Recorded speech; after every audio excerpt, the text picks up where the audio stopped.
Bismillahirrahmanirrahim. Assalamualaikum warahmatullahi wabarakatuh. Waalaikumsalam.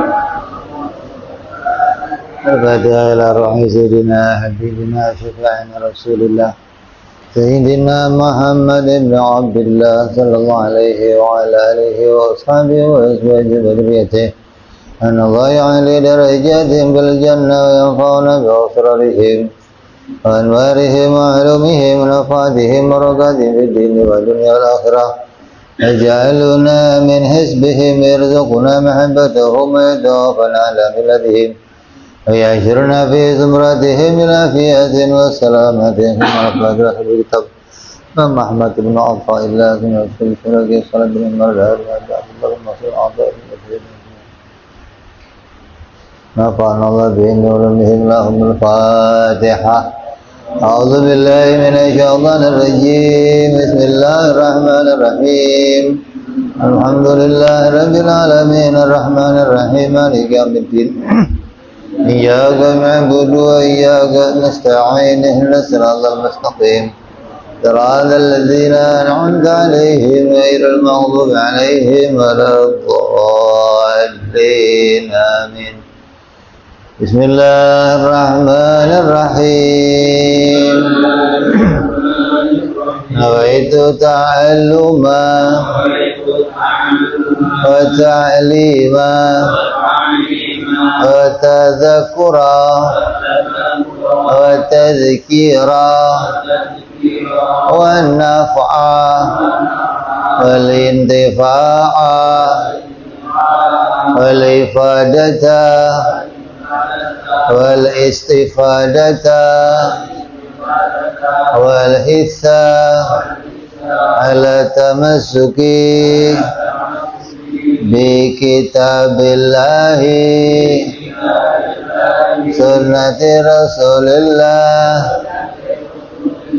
sallallahu alaihi wasallam wa du'a ilal huda wa dilalata alal khairi ibtigha'a mardatihi wa qurbihi wa thawabihi wa husnil khatimah ma'al lutfi wal afiyah wa salahil akibah. Bismillahirrahmanirrahim. Alhamdulillahirabbil alamin. Wassalatu wassalamu ala asyrafil anbiya'il mursalin sayyidina wa habibina wa syafi'ina wa maulana Muhammadin wa ala alihi wa sahbihi ajma'in, amma ba'du. Qala musanniful kitab rahimahullah wa nafa'ana bihi wa bi ulumihi fid dharain. Allahumma aftah qulubana futuhal arifin wa bi hikmatika wansur alaina bi rahmatika ya arhamar rahimin. Bila anqal sampai apa?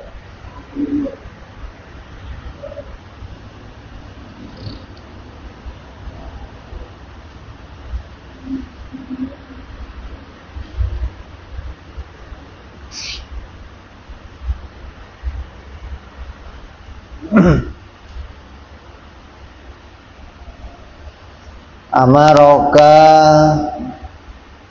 fi hadhihi dari bin nadhari fi mukawwanatihi wa yaksifu wa yakshifu laka fi tilka dari an kamali dzatihi. Allah subhanahu wa ta'ala memerintahkan kepadamu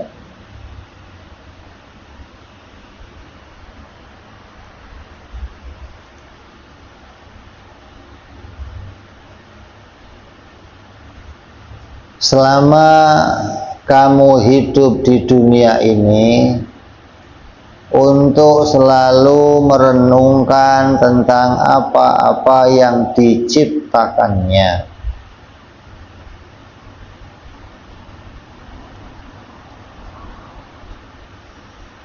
Dan kelak di akhirat Allah akan memperlihatkannya kepadamu kesempurnaan zatnya.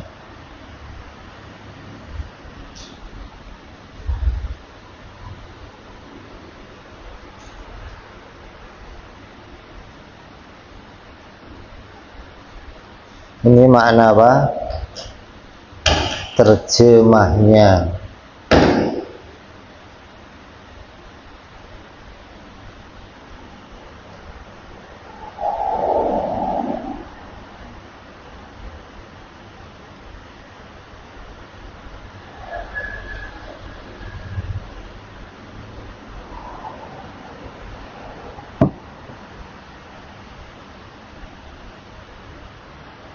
Jadi kita ini diperintah oleh Allah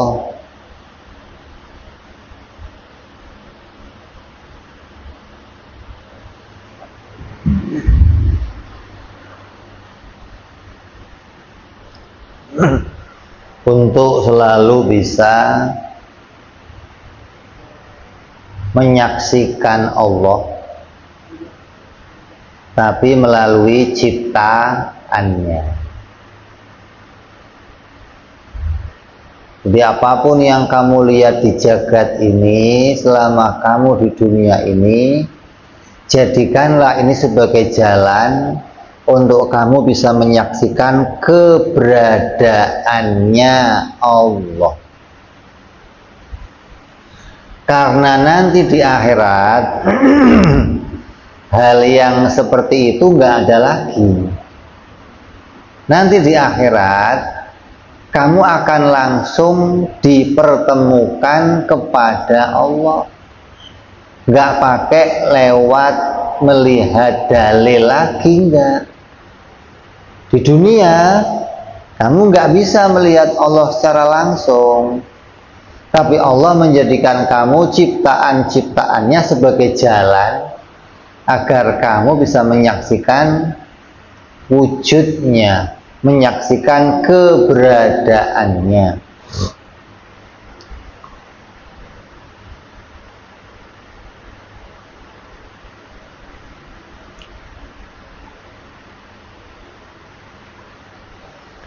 Jadi perintahnya apa? Nazar.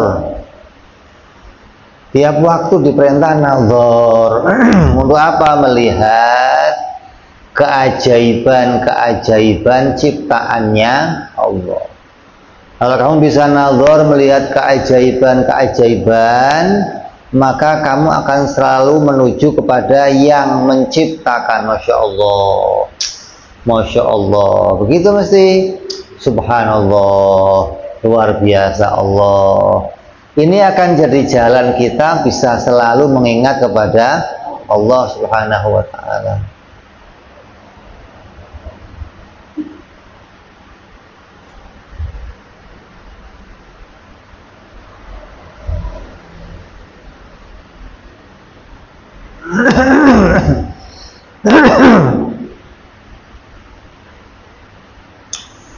Saya kan semalam udah dibahas tuh di mana? Di Nur Sobah kan.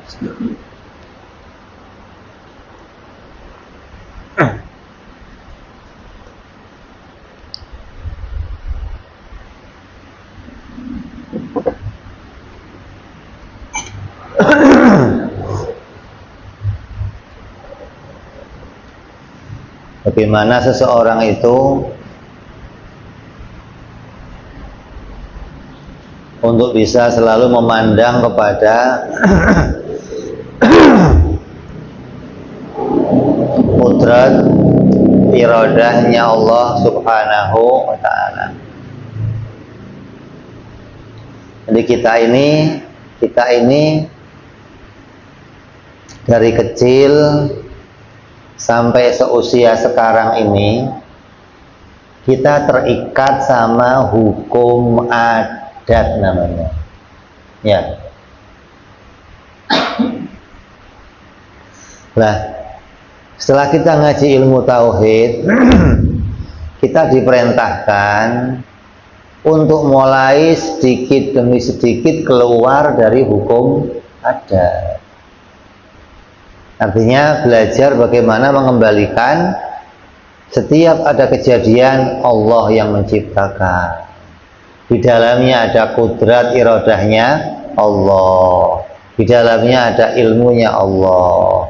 Di dalamnya ada karunia Allah. Ada rahmatnya Allah. Selalu begitu. Usahakan ini terus menerus dalam kehidupan kamu selama masih di dunia. Karena tugas kita hanya itu. Allah berfirman dalam surat Yunus, apa kata Allah? Kulin duru madza fis samawati wal ardi. Wahai Muhammad, nabiku, perintahkanlah kepada umatmu agar mau menggunakan apa yang ada, agar dia mau merenungkan apa yang ada di 7 langit dan 7 bumi. Merenung pada dirinya sendiri, merenung kepada langit, kepada bumi.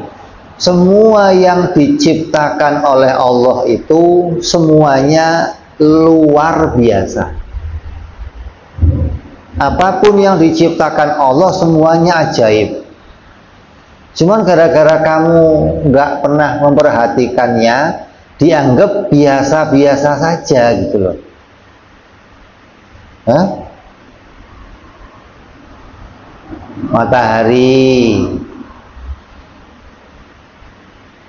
udah berapa ribu tahun nggak pernah dicas, ya. Pernah nggak berkurang sinarnya? Tambah panas malah yang ngomong Allah sekarang malam panas banget, nggak kayak dulu.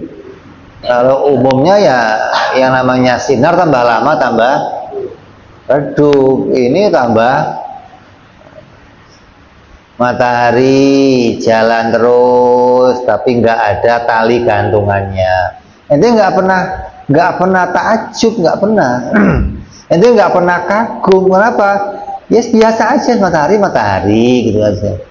Langit nggak ada tiangnya, ente nggak pernah kagum. Bintang-bintang gemerlapan di atas, tahu nempelnya di mana, ente nggak pernah kagum. Ente anggap biasa saja. Pada itu semuanya ajaib. Semuanya itu hal yang menakjubkan. Hingga penciptaan diri kita itu menakjubkan semuanya. Lah kita ini diperintah selalu memperhatikan itu, biar kamu melihat nih kalau yang bikin nggak ada kudrat iradat nggak bakal bisa, gitu loh. Selalu bisa ingat kepada yang menciptakan, di dalamnya ada kudrat iradatnya Allah, dalamnya ada kudratnya Allah. Begitu. Adapun yang terlihat mata, maka itu menampakkan sifat-sifatnya Allah. Seperti kamu melihat yang indah-indah, menunjukkan bahwa sesuatu yang indah itu menunjukkan adanya sifat keindahannya Allah, sifat jamalnya Allah. Bahwa Allah itu zat yang bersifat yang elok-elok, yang bagus-bagus. Kenapa? Yang diciptakannya indah, yang diciptakannya tertata rapi, yang diciptakannya sesuatu yang kamu nggak pernah jumpai di tempat-tempat yang lain.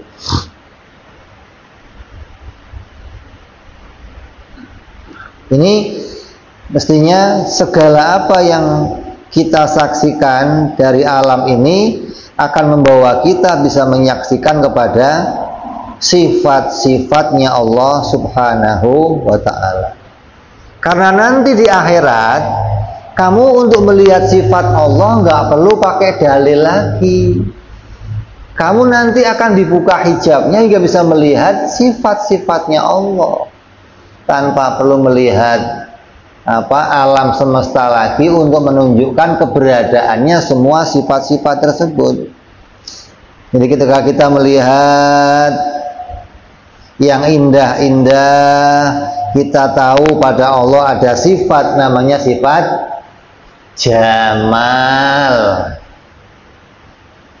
Kalau kita melihat yang lainnya melihat adanya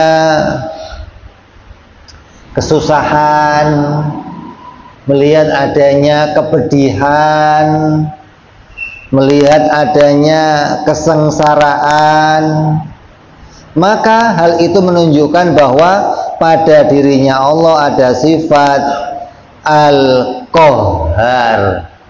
Pada dirinya ada pada si Allah sifat Al-Jalal. Punya sifat Allah Maha Pemaksa. Punya sifat Allah yang tidak bisa diatur. Punya sifat Allah yang maha sombong. Maka ketika kita melihat musibah, kepedihan, kesusahan, kita melihat bahwa ini memang dimaui Allah Subhanahu wa ta'ala, karena pada dirinya Allah ada sifat yang namanya sifat apa? Al-Qahhar, Maha Pemaksa. Di dunia ini nggak ada orang yang mau susah, nggak ada. Tapi kalau Allah maksa kamu suruh susah, ini bisa nolak nggak? Ya nggak bisa. Yang namanya sutradara itu begitu, kalau sudah mau suatu peran, ya pasti akan terjadi peran itu. Jadi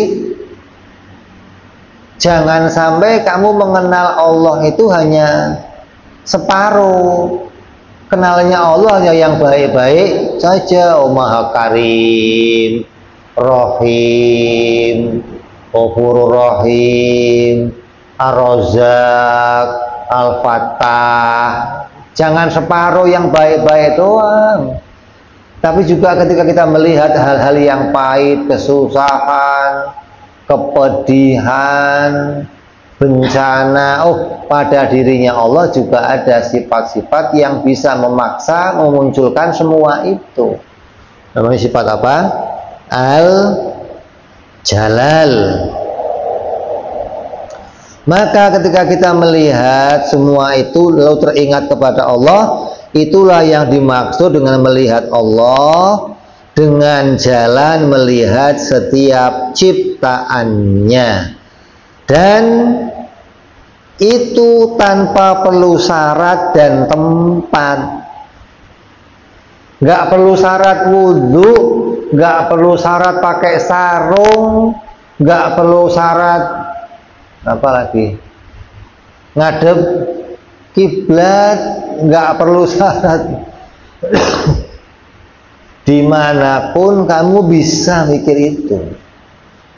Nggak perlu tempat. Tempatnya mau mikir itu harus di masjid, harus di atas sejadah. Enggak, di mana saja ente bisa menyaksikan semua itu tentang keberadaannya, sifat-sifatnya Allah Subhanahu wa ta'ala.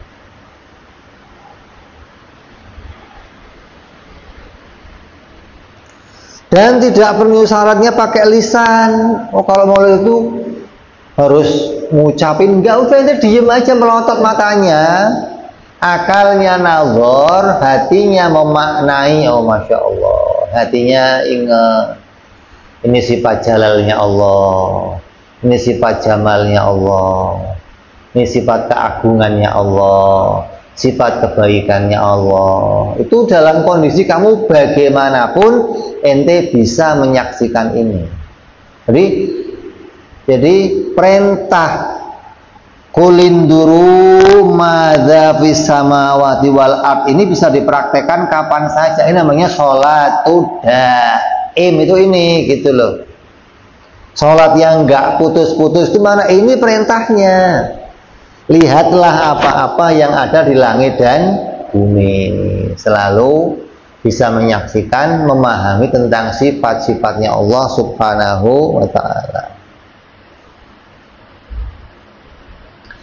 Apabila kita melihat isinya dunia dengan mata zahir, maka mata hati kita harus bisa memandang itu bukti keesaannya Allah.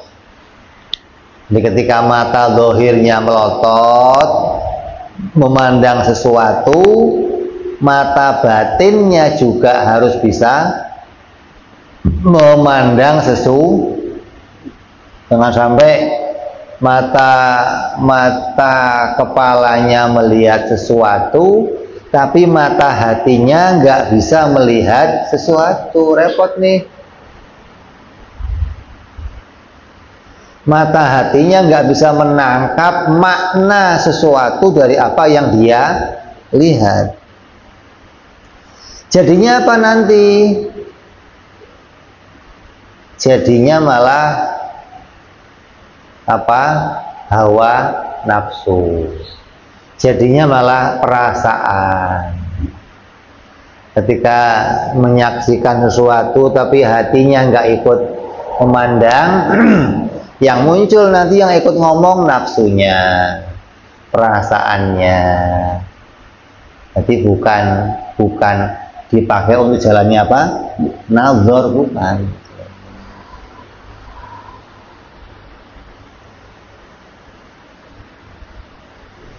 Bisa memandang pada bukti apa? Keesaannya Allah. Dan bisa memandang, kalau kita melihat keesaannya Allah itu berarti global. Nah, kalau mau dipisah-pisah apa? Oh, ini tanda sifat jalalnya. Oh, ini sifat jamalnya. Sifat yang Allah itu maha baik. Sifat Allah maha pemaksa. Keduanya ini tandanya Allah wahdaniyah. Bisa menetapkan mana yang Allah kehendaki jadi baik dan mana yang Allah kehendaki jadi enggak baik.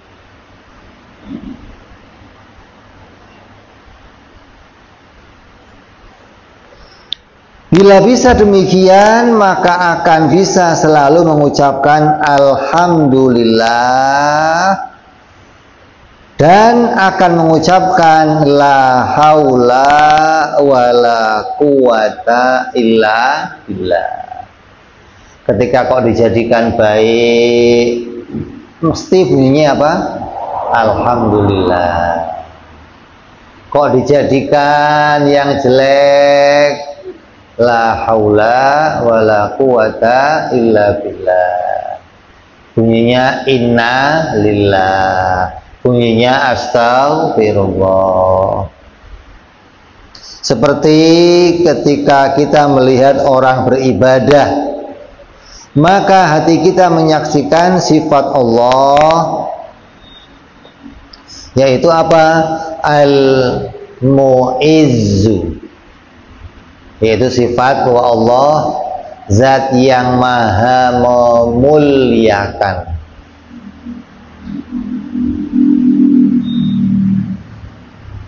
Kalau kamu lihat ada orang ibadah nih, ada orang sholat, ada orang ngaji, ada orang pergi haji, ada orang zikir, ada orang kumpul di majelis taklim, bunyinya Masya Allah. Allah zat yang bersifat mampu memuliakan hamba-hambanya.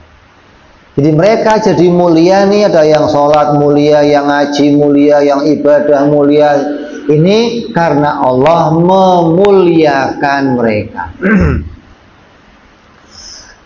Ketika kamu melihat sebaliknya, ada orang yang berbuat maksiat, ada orang berbuat zina, minum arak, berbuat judi, kamu lihat sifat mudhillu. Allah bisa menghinakan hamba-hambanya. Maka hamba-hamba ini, hamba yang sekarang ini sedang dihinakan oleh Allah. Allah menampakkan pada diri mereka tanda adanya sifat-sifat kehinaan. Kenapa kok dihinakan? Karena Allah mampu menjadikan kehinaan kepada mereka. Dijauhkan dari rahmatnya Allah, dijauhkan dari kebaikannya Allah. Allah mampu memuliakan siapa saja yang Allah kehendaki, dan Allah mampu merendahkan, menghinakan siapa saja yang Allah kehendaki. Maka seseorang yang arif, seorang yang ma'rifat kepada Allah, ia tidak lagi melihat dia sebagai hamba yang beribadah. Jadi pandangannya orang-orang yang sudah ngaji tasawuf, sudah ngaji kitab akidah, itu pandangannya ketika melihat ada orang beribadah, dirinya beribadah, sudah enggak melihat itu dari mereka, enggak. Yang dilihat Allah memuliakan mereka, Allah mengangkat derajat mereka, Allah menjadikan mereka mulia. Yang dilihat Allah, Allah, Allah. Ini alamatnya kamu orang yang mengesahkan Allah. Tapi kalau yang dilihat itu pribadinya mereka, nggak bisa melihat Allah, berarti pandangan hati kamu belum sampai kepada memandang keesaannya Allah subhanahu wa ta'ala. Jadi orang-orang yang arif tidak lagi memandang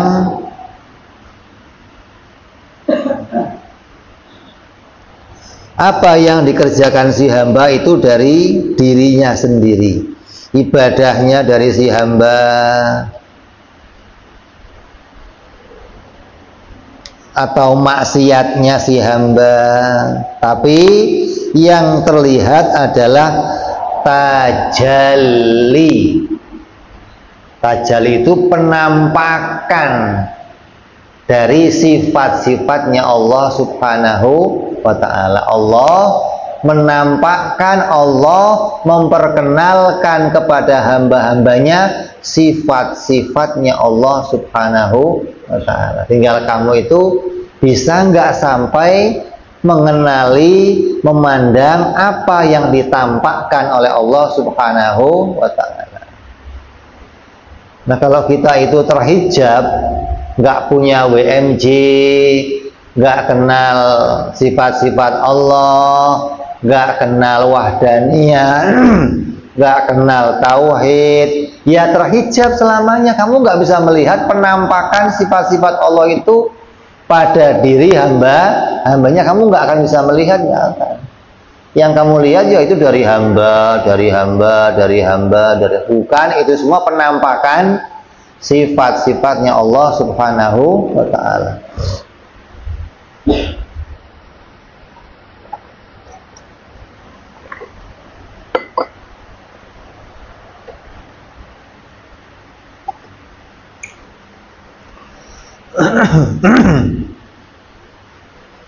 Maka perintah Allah kepada kita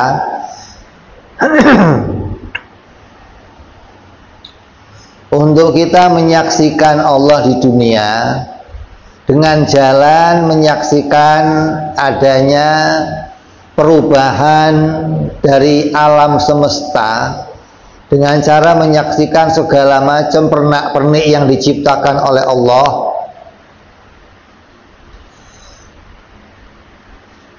Kemudian bisa memutuskan ini menunjukkan apa dengan mata hati kita. Itu karena mata kepala kita tidak akan mampu menyaksikan Allah di dunia.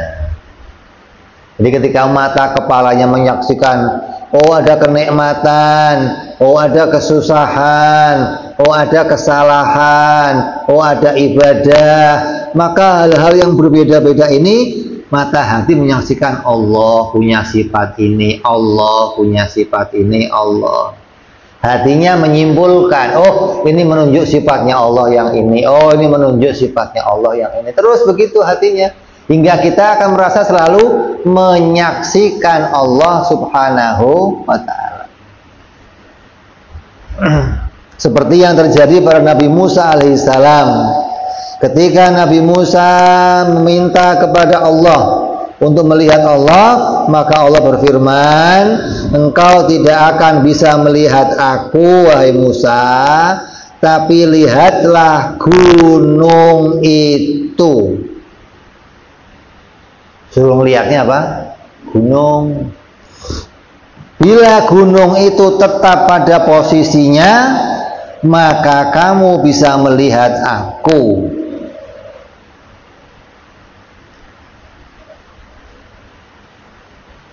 Ente perhatiin satu gunung tuh.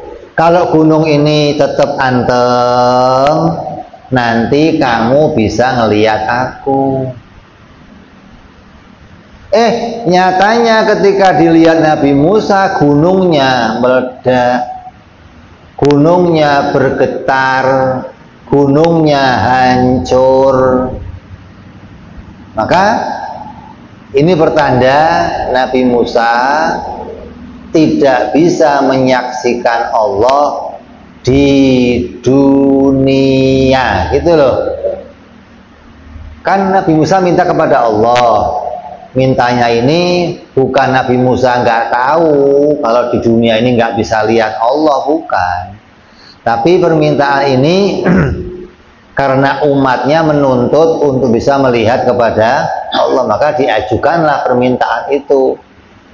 Hingga umatnya tahu bahwa di dunia ini tidak akan mungkin siapapun bisa melihat Allah subhanahu wa ta'ala, kecuali hanya Nabi Muhammad sallallahu alaihi wasallam. Bahkan Nabi Musa yang mendapat julukan Kalimullah nggak bisa menyaksikan Allah. Diperintahin lagi, Musa, ente pengen lihat saya, ente lihat gunung. Kalau gunung ini anteng, nggak bergerak, nggak berubah, berarti kamu bisa melihat saya. Kalau gunung ini kok berubah, hancur, bergerak, berarti kamu nggak bisa melihat saya. Maka setelah diperintah itu, Allah membuka hijab antara dunia dan akhirat. Hijab antara dunia dan akhirat itu adalah sinar. Penghalang dunia akhirat itu adalah sinar. Kalau penghalang rumah kamu sama rumah tetangga kamu, penghalangnya apa? Tembok. Kalau dunia akhirat penghalangnya sinar. Ketika sinar itu dibuka, ditampakkan, maka gunung itu hancur, gunung itu meledak.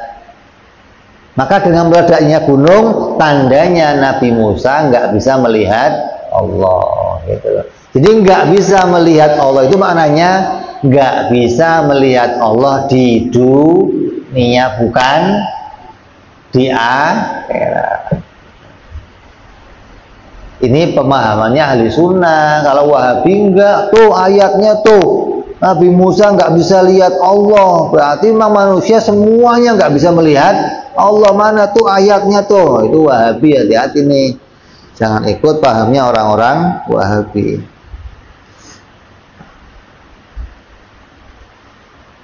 Begitu cahaya itu menyinari apa? Gunungnya meledak, mereka mengatakan Wahabi apa? Tuh cahayanya Allah. Hati-hati nih, dikira Allah bercahaya. Ini kalau nggak ngasih tauhid, hati-hati tuh.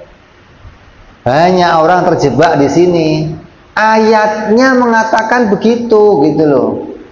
Ketika Allah menampakkan cahayanya, maka meledaklah gunung itu. Nah, coba dibahas cahaya itu cahaya apa, gitu dong. Apakah itu cahaya yang muncul dari dirinya Allah? Kalau itu cahaya yang muncul dari dirinya Allah, berarti Allah kayak lampu neon, gitu sih dong.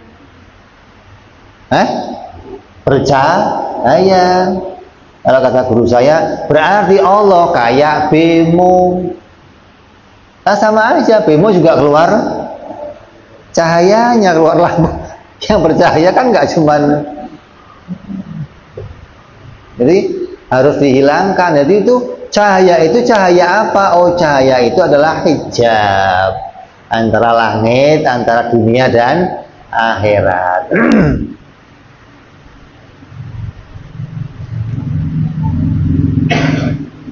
Dan nanti di akhirat Allah akan membuka hijab kita.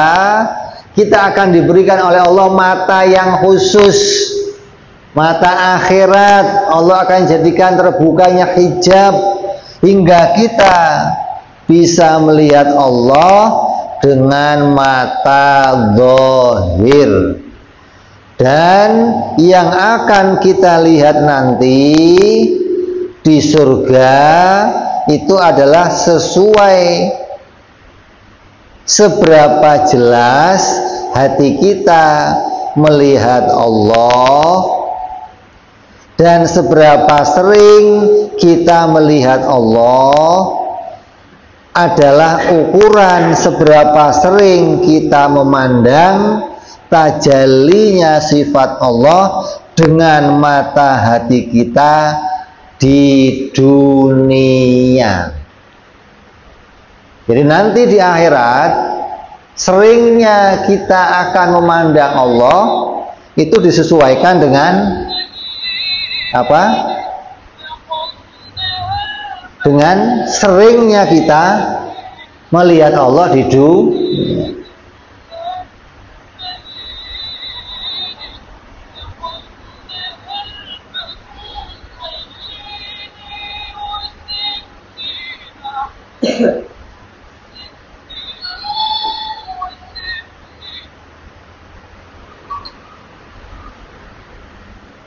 Nyambung nggak? Kayak orang nanti yang akan melewati jembatan Sirat itu ada yang cepat, ada yang pelan. Lah ukuran cepat pelannya itu apa? Di akhirat nanti ada yang lewat jembatan itu cepat, ada yang pelan. Nah ukurannya apa? Gara-gara kamu latihan di dunia atau apa? Ukurannya adalah seberapa cepat kamu menghindar maksiat. Kalau ente lihat maksiat segera menghindar, cepatnya kamu menghindar itu menjadi tanda alamat cepatnya kamu nanti bergerak di akhirat. Gitu. Ukurannya itu. Nah, begitu pula ini, bagaimana seringnya kamu mandang Allah di akhirat adalah seringnya kamu mandang dunia ini yang bisa hati kamu memandang sifat-sifatnya Allah.